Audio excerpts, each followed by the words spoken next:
ఈ కూటమి ప్రభుత్వం అధికారంలోకి వచ్చిన తర్వాత ఎస్సీ కమిషన్ చైర్మన్గా నాకు బాధ్యతలు అప్పచెప్పడం, నాతో పాటుగా ఒక 5 కమిటీ మెంబర్స్ని కూడా ఈరోజు వేసి ఈ రాష్ట్రంలో వివక్షత లేని సమాజ నిర్మాణం కోసం కమిషన్ పనిచేయాలని గౌరవ ముఖ్యమంత్రి చంద్రబాబు నాయుడు గారి ఆదేశాల మేరకు 2018 తర్వాత అంతకుముందు కూడా ఇంత విస్తృత పర్యటనలు ఏ కమిషన్ కూడా చేయలేదు.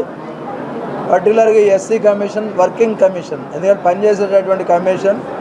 దానిలో భాగంగా ప్రజలను నేరుగా కలుసుకోవటం, ప్రజల దగ్గర ఫిర్యాదులు స్వీకరించడం, ఆ ఫిర్యాదులను సంబంధిత అధికారుల ద్వారా పరిష్కారం చేయటం, పరిష్కారం కానటువంటి సమస్యల్ని వాళ్ళని కూర్చోబెట్టి మాట్లాడే విధంగా, ఎందుకంటే అట్రాసిటీస్లో రాజీలు లేవు, మాట్లాడటం ఆ విషయాల్లో కాకుండా ఇతర విషయాల్లో ఏవైతే ఉన్నాయో వాటన్నిటిని కూడా అడ్రస్ చేసే విధంగా కమిషన్ పనిచేస్తూ ముందుకు వెళ్తూ ఉంది. ఈరోజు అనంతపురం జిల్లా పర్యటనకి రావటం, ఎందుకంటే ఒక ఎఫిషియెంట్ ఆఫీసర్స్ కలెక్టర్ గారు కానీ అదేవిధంగా ఎస్పీ గారు కానీ ప్రజల యొక్క అవసరాలకు అనుగుణంగా పనిచేస్తూ ఉన్నటువంటి సందర్భంలో కమిషన్ కూడా వాళ్ళని ప్రత్యేకంగా అభినందిస్తూ ఉంది.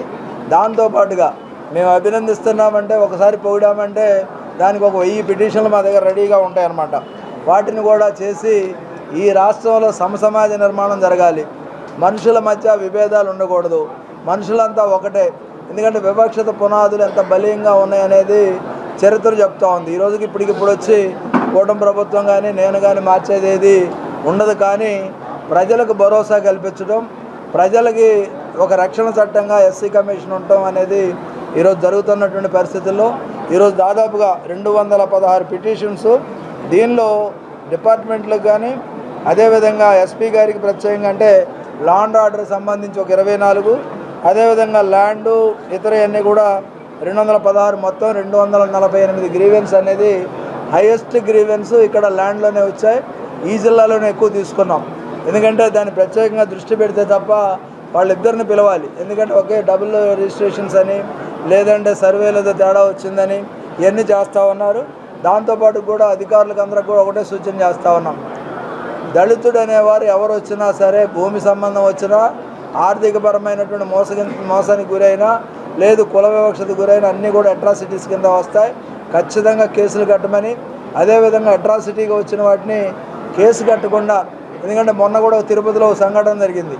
ఒక అట్రాసిటీ జరిగితే దాని మీద ఏదైతే కమిషన్ నోటీస్ ఇస్తే ఆ నోటీసులో వాళ్ళు ఏమైనా పంపారంటే ఇది ఫాల్స్ కేసు అని ఒకటి పంపారు.